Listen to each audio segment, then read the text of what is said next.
ইল্লাল্লাহু মুহাম্মাদুর রাসূলুল্লাহ সাল্লাল্লাহু আলাইহি ওয়াসাল্লাম। আজকে তাফসীরুল কোরআন মাহফিলে উপস্থিত হযরত উলামায়ে কেরাম, হাজী সাহেবান, মুরব্বিয়ান ইজাম, যুবক ভাইয়েরা, পর্দার অন্তরালে শ্রবণরত শ্রদ্ধেয় সম্মানিতা মা এবং বোনেরা, আমরা আল্লাহ তাআলার দরবারে কালিমাতুশ শুকর আদায় করছি এই জন্যে যে আল্লাহ সুবহানাহু ওয়া তাআলা একটি সপ্তাহ পরে আবারও আমাদেরকে তার ঘরে হাজির করেছেন। সলাতুল মাগরিব জামাআতের সাথে আদায় করার পরে প্রতি সপ্তাহের ন্যায় আজও আমাদের কিছু ভাইকে আল্লাহ তাআলা এই তাফসীরুল কোরআন মাহফিলে বসার কিছু কথা বলার এবং শোনার তৌফিক করে দিয়েছেন। এই জন্য মনিবের দরবারে কালিমাতুশ শুকর আদায় করছি, পড়ি আলহামদুলিল্লাহ। দুরূদ ও সালাম প্রেরণ করছি আমাদের প্রিয় নবী মুহাম্মদুর রাসূলুল্লাহ সাল্লাল্লাহু আলাইহি ওয়াসাল্লামের প্রতি। সম্মানিত হাজিরিন, কোরআনুল কারীমকে আমাদের বেশি করে ভালোবাসতে হবে, কোরআনুল কারীমকে বেশি করে মহব্বত করতে হবে। এই জন্যে যে কাল কিয়ামতের ময়দানে এ কোরআন আমাদের জন্য সুপারিশ করবে, বলি সুবহানাল্লাহ। এই জন্য শুধুমাত্র আমরা এখানে শুনব আর নিজেরা তেলাওয়াত করব না, এরকম যেন না হয়। আমাদের বাসা বাড়ির মধ্যেও আমরা আমাদের বাচ্চারা যারা আছে, ছেলে মেয়েরা যাদেরকে আমরা কোরআন শিখিয়েছি, অনেকেই আজকে আমাদের বাসা বাড়ির মধ্যে পড়ে না। অথচ নবী সাল্লাল্লাহু আলাইহি ওয়াসাল্লাম বলেছেন যে কেউ যদি মান পারা হারফান ফালাহু আশরু আমসালিহা, যে কেউ যদি কোরআনের একটা হরফ তেলাওয়াত করে, উচ্চারণ করে, তার বিনিময়ে আল্লাহ তাআলা 10টা নেকি তার আমলনামায় লিখে দেন। সুবহানাল্লাহ। তাহলে কত শত শত হাজারো হরফ আমরা উচ্চারণ করি, তাহলে কত নেকি আমাদের হচ্ছে। আর বাসা বাড়ির মধ্যে নবী সাল্লাল্লাহু আলাইহি ওয়াসাল্লাম বলেছেন যে ঘরের মধ্যে কোরআন তেলাওয়াত করা হয়, ওই ঘরটাকে আল্লাহ তাআলা রহমত এবং বরকত দিয়ে ভরপুর করে দেন। সুবহানাল্লাহ। এই জন্য আমাদের বাসা বাড়ির মধ্যে আমরা কি করব? কোরআন তেলাওয়াত করব ইনশাআল্লাহ, বলি ইনশাআল্লাহ। গত সপ্তাহে আমরা যে পর্যন্ত তাফসীর শুনেছি তারপর থেকে আজকে আমরা শুরু করছি। আউযু বিল্লাহি মিনাশ শাইতানির রাজীম। বিসমিল্লাহির রহমানির রহিম। সাদাকাল্লাহুল মাওলানাল আযীম ওয়া সাদাকা রাসূলুহুন নবিয়ুল কারীম। বিতাড়িত শয়তানের প্রবঞ্চনা থেকে আল্লাহর কাছে পানাহ চাই। পরম করুণাময় দয়ালু আল্লাহ তাআলার নামে শুরু করছি। ওয়ালা তুমিনু ইল্লা লিমান তাবিআ দীনাকুম। আর যারা তোমাদের দ্বীনের অনুসরণ করে তাদের ব্যতীত আর কাউকে তোমরা বিশ্বাস করিও না। আবার বলছি আয়াতের অর্থ, ওয়ালা তুমিনু, আর তোমরা বিশ্বাস করিও না, ইল্লা, হ্যাঁ বিশ্বাস করবা, লিমান তাবিআ দীনাকুম, যারা তোমাদের ধর্মের অনুসারী, তোমাদের ধর্মের অনুসারী ব্যতীত তোমরা কাউকে বিশ্বাস করিও না। কুল ইন্নাল হুদা হুদাল্লাহ। হে রাসূল, আপনি বলে দেন নিশ্চয়ই হেদায়েত, আল্লাহ তাআলার হেদায়েত হচ্ছে প্রকৃত হেদায়েত। সুবহানাল্লাহ বলেন। সুবহানাল্লাহ। আল্লাহ তাআলার নির্দেশিত পথই হচ্ছে প্রকৃত পথ, একমাত্র পথ।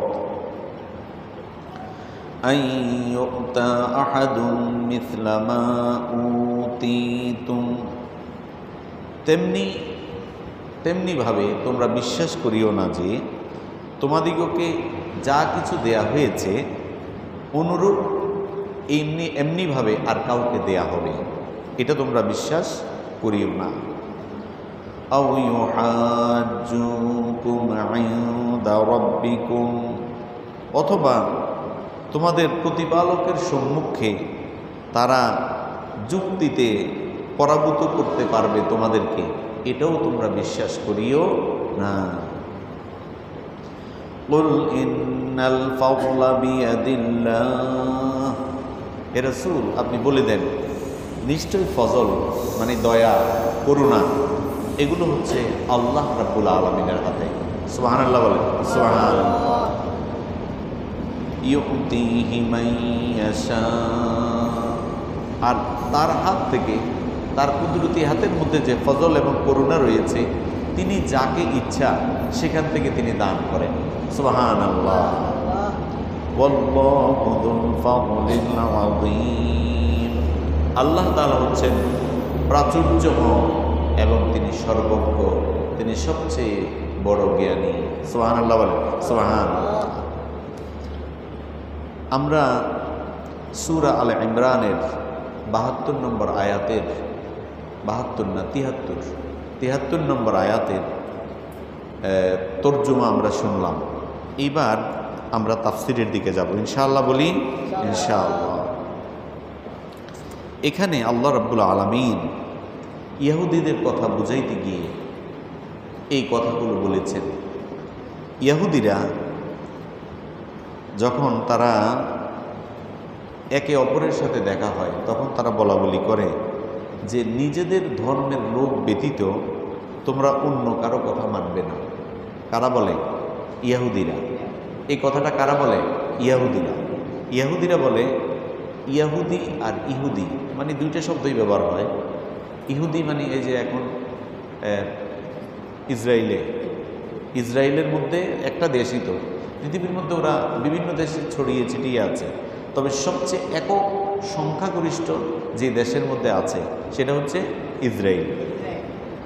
ইসরায়েল যে রাষ্ট্র আছে ওই রাষ্ট্রের মধ্যে এখন ইহুদিরা আছে। তবে বিশ্বের প্রায় সব দেশেই ওদের নেটওয়ার্ক আছে, ওরা অনেক শক্তিশালী।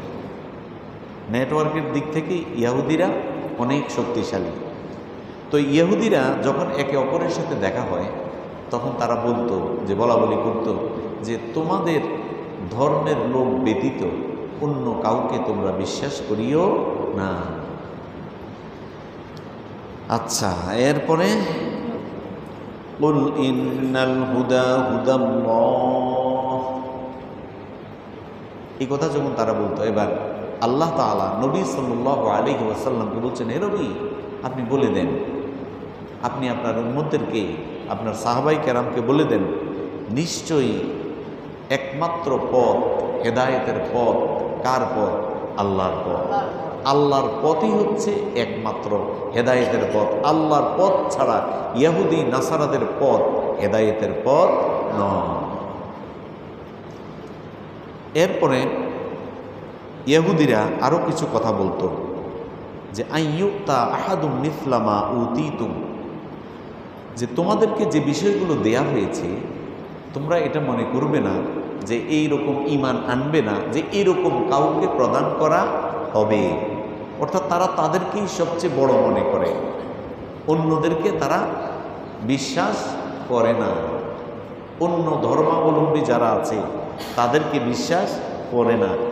এমনকি আপনার আমার নবী হযরতে মুহাম্মদুর রাসূলুল্লাহ সাল্লাল্লাহু আলাইহি ওয়াসাল্লাম এই পৃথিবীতে সর্বশেষ এবং সর্বশ্রেষ্ঠ নবী এবং রাসূল হিসেবে এসেছেন, এই কথাটাও তারা বিশ্বাস করে না।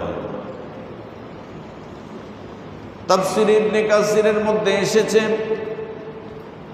এই আয়াতের তাফসীরে আল্লামা ইবনে কাসির রহমতুল্লাহি আলাইহি লিখেছেন, ইহুদিরা এমন একটা অভিশপ্ত জাতি, ইহুদিদেরকে আল্লাহ রাব্বুল আলামিন অভিশপ্ত জাতি করে পৃথিবীতে পাঠিয়েছেন।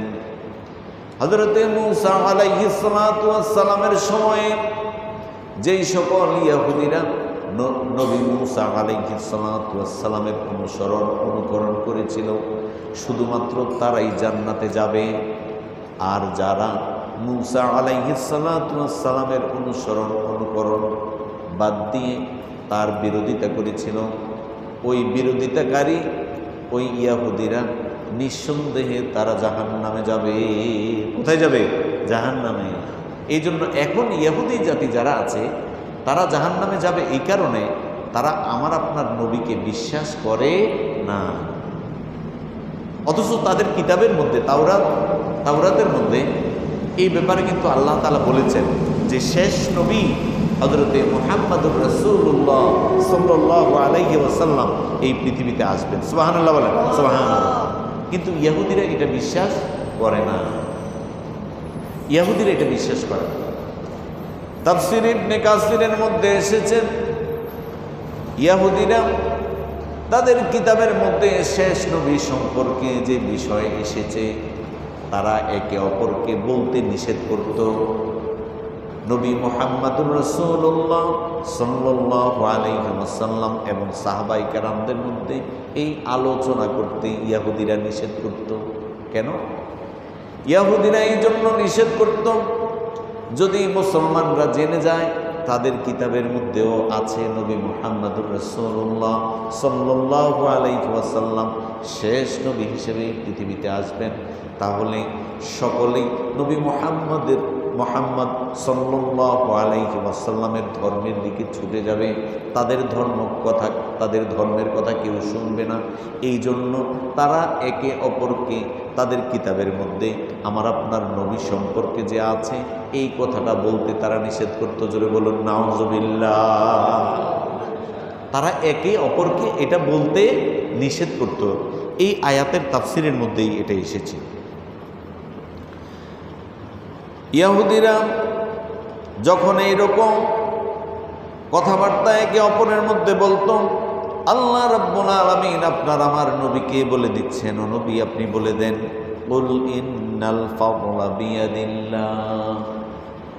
কিয়ামত পর্যন্ত যত মানুষ এই পৃথিবীতে আসবে সমস্ত মানুষের জন্য আল্লাহ রাব্বুল আলামিন মেসেজ দিচ্ছেন।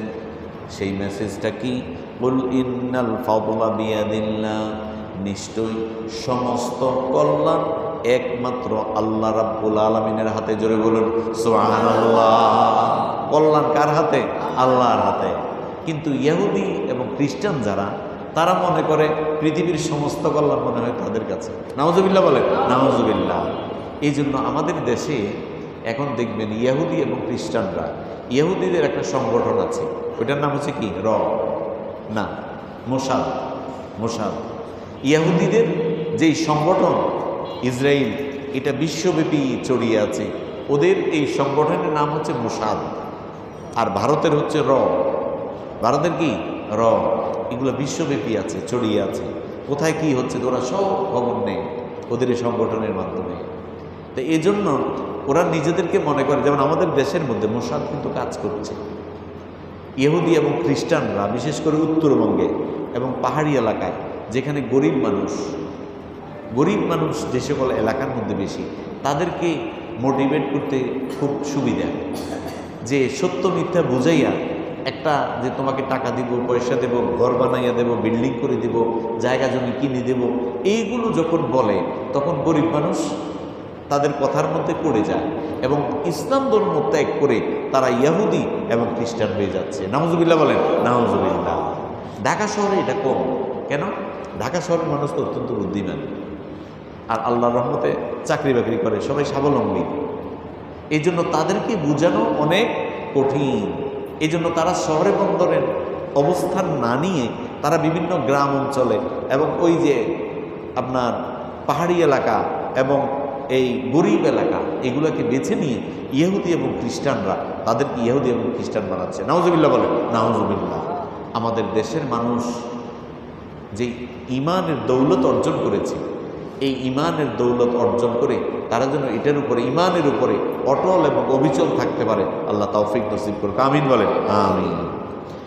আল্লাহ রাব্বুল আলামিন আপনার আমার নবীকে বলছেন, ও নবী আপনি ঘোষণা করে দেন, ইন্নাল ফাদলা বিয়াদিল্লাহ, নিশ্চয় যত রকমের ফদল এবং করুণা, দয়া, সমস্ত কিছু আল্লাহ রাব্বুল আলামিনের হাতে। কার হাতে? আল্লাহর হাতে।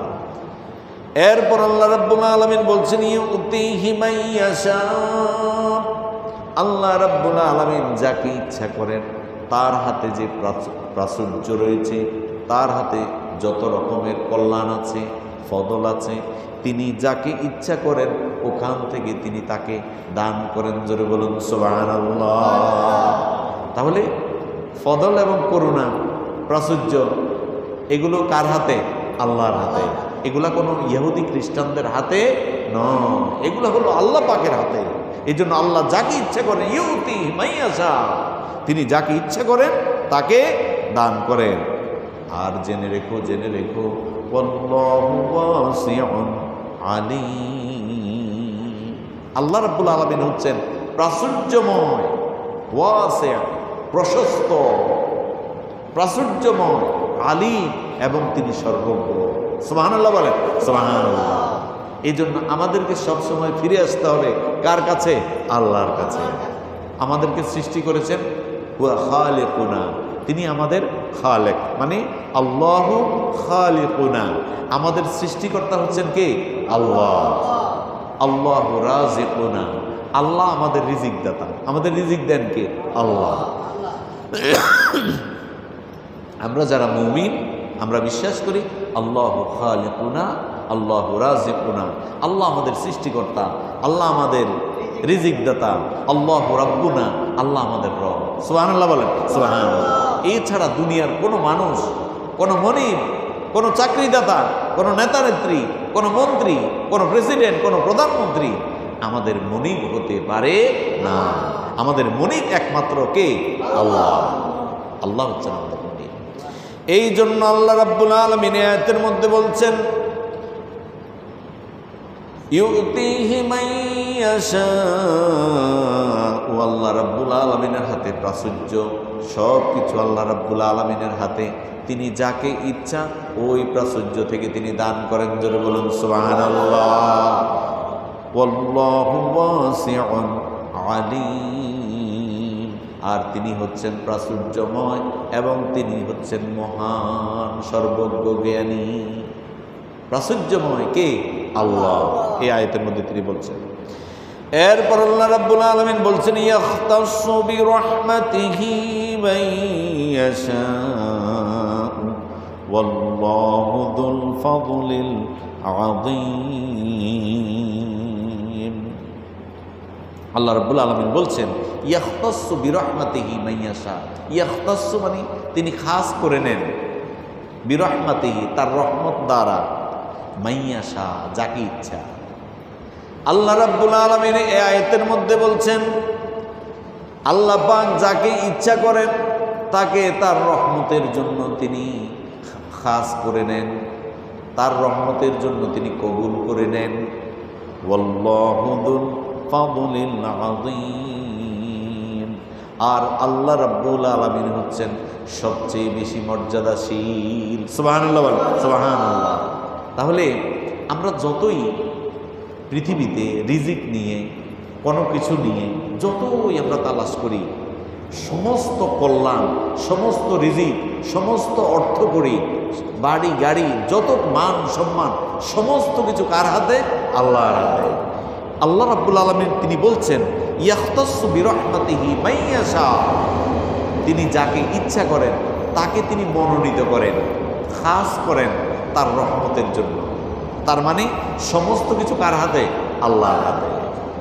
কোরআনুল কারীমের মধ্যে সূরা ইয়াসিনের মধ্যে তিনি বলছেন ইন্নামা আমরুহু ইযা আরাদা শাইআন আইয়াকুলা লাহু কুন ফায়াকুন।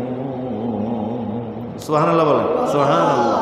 ইন্নামা আমরুহু ইযা আরাদা শাইআন, আল্লাহ রাব্বুল আলামিন যখন কোনো কিছু করার ইচ্ছা করেন তিনি বলেন কুন, হও, ফায়াকুন, সাথে সাথে যেটা হয়ে যায়। সুবহানাল্লাহ। তাহলে সমস্ত ক্ষমতার উৎস যার কাছে তিনি কে? আল্লাহ। আমাদের দেশে অনেকে বলতে শোনা যায় যে সকল ক্ষমতার উৎস জনগণ।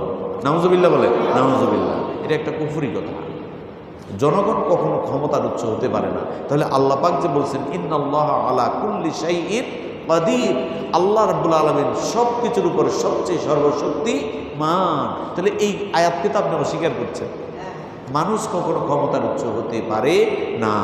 সমস্ত ক্ষমতা যার হাতে তিনি হচ্ছেন কে? আল্লাহ। এই কথা কখনো বলা যাবে না। সমস্ত ক্ষমতার উৎস আল্লাহ রাব্বুল আলামিনের হাতে। এই জন্য আল্লাহ রাব্বুল আলামিন এই আয়াতের মধ্যে বলছেন আল্লাহ রাব্বুল আলামিন যাকে চান তাকে তার রহমতের জন্য তিনি খাস করে নেন, মনোনীত করেন। ওয়াল্লাহু যুল ফাদলিল আযীম, আল্লাহ রাব্বুল আলামিন তিনি হচ্ছেন দুল ফাদল, সবচেয়ে মর্যাদাবান। সবচেয়ে মর্যাদাবান কে? আল্লাহ। আল্লাহর সমান আর আল্লাহর কাছাকাছি মর্যাদাবান হতে পারে এরকম কেউ কি আছে? না। এই তাফসীরের মধ্যে আমরা যারা বসেছি, আমরা আমাদের ঈমানকে, আকীদাকে ঠিক করে নিব। কখনো আমরা কাউকে বড় মনে করব না। বড় মনে করলে এটা হলো শিরক। কি হবে? এটা শিরক হবে। যে আল্লাহর সাথে কাউকে প্রতিদ্বন্দ্বিতা করা। আল্লাহর সমান কেউ নাই পৃথিবীতে, আল্লাহর সমান কেউ নাই। আল্লাহর সমকক্ষ হতে পারে এরকমও কেউ নাই। এটা আমাদের ইয়াকিন রাখতে হবে এবং বিশ্বাস করতে হবে। সম্মানিত হাজিরিন, এরপরের আয়াতে আল্লাহ তাআলা বলছেন, ওয়ামিন আহলিল কিতাবি মান ইন তা'মানহু বিকিনতারি ইউদ্দিহি ইলাইকা ওয়া মিনহুম মান ইন তা'মানহু বিদিনারিন লা ইউদ্দিহি ইলাইকা لا يوده إليك إلا ما دمت عليه قائما ذلك بأنهم قالوا ليس علينا في الأميين سبيل ويقولون على الله الكذب وهم يعلمون। এই আয়াতের মধ্যে অনেক মজার কিছু কথা আছে, খুব মনোযোগ দিয়ে শুনবেন। আল্লাহ রাব্বুল আলামিন বলেন, ওয়ামিন আহলিল কিতাব, আহলে কিতাবদের মধ্যে এমন কিছু লোক আছে, খুব মনোযোগ দেন। আহলে কিতাব কারা? গত সপ্তাহে বলেছি ইহুদি এবং খ্রিস্টানরা। ইহুদি এবং খ্রিস্টানদেরকে বলে আহলে কিতাব। কোরআনের মধ্যে যত জায়গায় ইয়া আহলুল কিতাব এসেছে, এটা দ্বারা বোঝানো হয়েছে হে আহলে কিতাব, হে কিতাবীগণ। তার মানে বোঝানো হয়েছে হে ইহুদি এবং খ্রিস্টানগণ। আল্লাহ রাব্বুল আলামিন এই আয়াতের শুরুতেই বলছেন, ওয়ামিন আহলিল কিতাবি মান ইন তা'মানহু বিকিনতারি ইউদ্দিহি ইলাইক। আহলে কিতাবীদের মধ্যে এমন কিছু লোক আছে, তাদের মধ্যে যাদের নিকট একটি দিনার গচ্ছিত রাখলেও, একটি দিনার না, তাদের কাছে অনেকগুলো দিনার যদি রাখা হয় তাহলে তারা তোমাদেরকে ফেরত দিবে। কি করবে? ফেরত দিবে। আহলে কিতাবদের মধ্যে মানে ইহুদি খ্রিস্টানদের মধ্যে এমন কিছু লোক আছে যাদের কাছে তুমি এই যদি দিনার বা দিরহাম রাখো অনেক, তাহলে তারা তোমার এই দিনার এবং দিরহামকে ফেরত দিবে। আবার আল্লাহ রাব্বুল আলামিন বলছেন, ওয়া মিনহুম মান ইন তা'মানহু বিদিনারিন লা ইউদ্দিহি ইলাইক। তাদের মধ্যে এমন লোক আছে, তুমি যদি তাকে একটা দিনার দাও তাহলে সে একটা দিনারও তোমাকে ফেরত দিবে না। কি করবে না? ফেরত দিবে না। ইল্লা মা দুমতা আলাইহি কাইমা, হ্যাঁ তোমাকে ফেরত দিবে তুমি যদি জোরাজুরি করো, পিড়াপিড়ি করে আদায় করতে পারো দাঁড়িয়ে থেকে। কাইমা মানে আমাকে দিতেই হবে, আমার এই টাকা নিছেন, এখন এটা আমাকে দিতেই হবে, না দিলে হবে না, আমি যাব না। এইরকম করে যদি তুমি দাঁড়িয়ে থেকে উসুল করতে পারো তাহলে তারা তোমার এই টাকাটা দিতে বাধ্য হবে। আচ্ছা সম্মানিত হাজরিন, এটার মধ্যে একটা অনেকগুলো ঘটনা আছে যে ইহুদিরা যে গচ্ছিত দ্রব্য বা সম্পদ আত্মসাৎ করে থাকে, এটা আল্লাহ তাআলা এই আয়াতের মধ্যে বুঝিয়েছেন। ইহুদি এবং খ্রিস্টানরা কি করে? মুসলমানদের সম্পদ আত্মসাৎ করে না করে? না করে।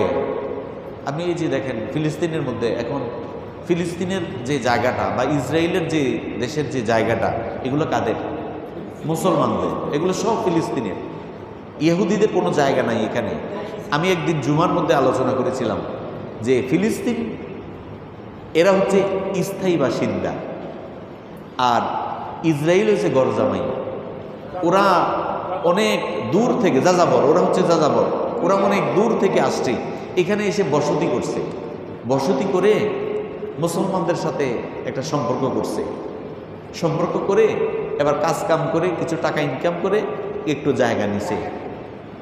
জায়গা নেওয়ার পরে এরপরে আস্তে আস্তে কাজ কাম করতে করতে করতে করতে টাকা পয়সা যখন বাড়ছে, এইভাবে আস্তে আস্তে জমি কেনা, তারা জমি কিনতেছে।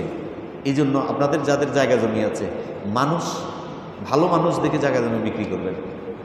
খারাপ মানুষ দেখে যদি জায়গা জমি বিক্রি করেন তাহলে আশেপাশে যারা আছে ওরা ওর অশান্তিতে থাকতে পারবে না। এই জন্য জায়গা জমি কিনা এবং বেচা খুব সাবধানে করতে হয়।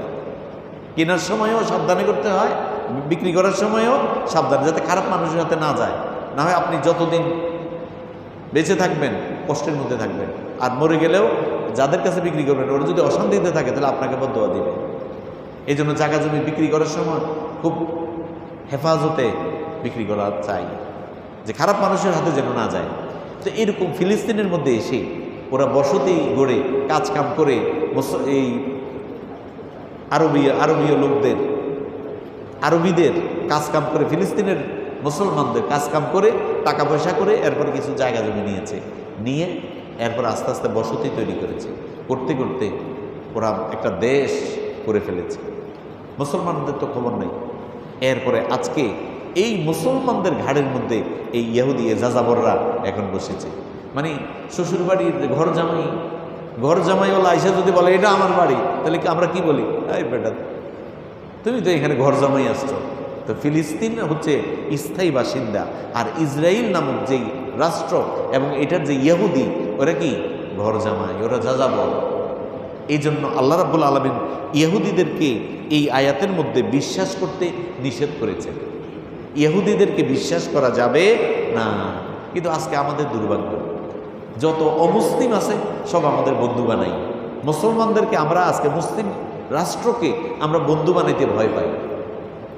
অথচ আল্লাহ রাব্বুল আলামিন এখানে বলছেন এই আয়াতের মধ্যে যে ইহুদিদের কাছে যে গচ্ছিত দ্রব্য তারা যে আত্মসাৎ করে, এই আয়াতের মধ্যে আল্লাহ রাব্বুল আলামিন বলেছেন, মুসলমানদেরকে সতর্ক করেছেন। উদ্দেশ্য হচ্ছে মুসলমানরা যেন প্রতারণার মধ্যে না পড়ে।